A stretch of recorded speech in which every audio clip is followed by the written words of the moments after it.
Rais anasema kama ilivyo ahadi yake, hana mambamba, goli moja shilingi milioni 5, leo ni goli 7 ni shilingi milioni 35. Hiyo ni rekodi mpya kwa mwaka huu. Lakini zaidi ya hapo, kulikuwa na mambo mengine mawili ya kule Zanzibar shilingi milioni 10. Kwa hiyo jumla shilingi ngapi? Milioni 45. Makofi mengi sana kwa Azam FC. Lakini leo kwa sababu mtu kutaka Abubakari hapa, nataka kutoa nafasi hii kufikisha salamu za shukrani za serikali kwa uamuzi wa kampuni yenu kuwekeza kwenye michezo. Tunawashukuru sana. Kuwekeza kwenye michezo yanaweza kupata ajira, nchi yetu inatangaza ndani na nje ya nchi, na sasa timu ya Azam FC inapeperusha tena bendera ya Tanzania Afrika. Na sisi serikali tunaamini siku moja Azam FC itacheza mashindano ya dunia. Inawezekana. Tufikishie salamu kwa mzee, wazee tunampenda sana, tunamwombea heri nyingi, afya njema, na mimi kwa sababu niko kwenye sekta ya michezo, asiache kuipenda michezo, na sisi tuwape ushirikiano wakati wote. Sasa hapa niko na makamu wa pili wa rais wa Cheko. Naomba naye atoe salamu akiwa Kanyumo, niwaone viongozi wa Azam na wachezaji ni wakabidhi fedha zenu za goli la mama. Na kama kwanza na pili wote wako hapa. Haya basi kwa kama moja tutawasikiliza.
Asante sana. Sasa twende kwenye vitendo. Nitamani sana kaka Abubakari Yusuf na wale ndio hapa lakini tutawakilisha. Naomba sasa kaka kwanza kwa kupokea sana kaka. Hongera sana sana. Hebu akusikie kama sikia kabisa.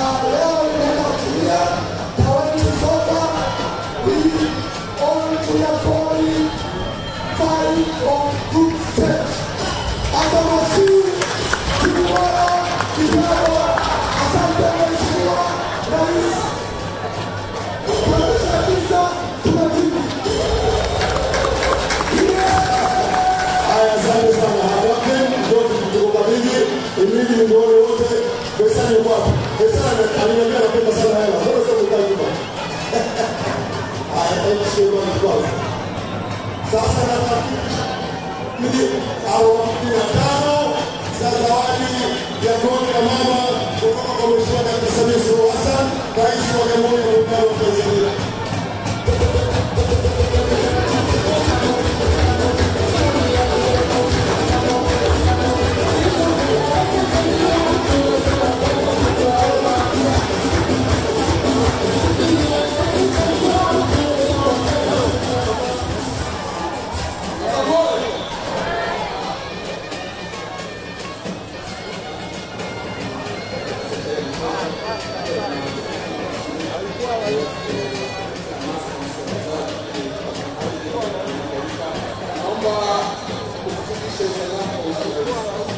mzigo huu mtokee kwa wingi.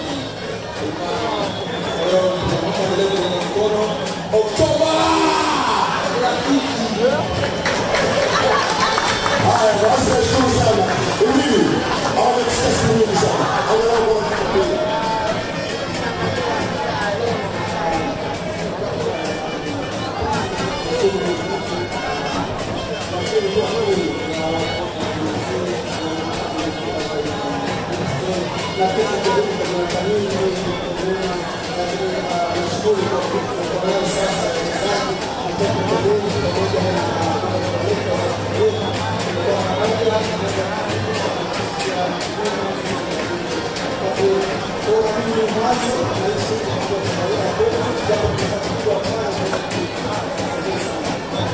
Asante, basi nashukuru sana.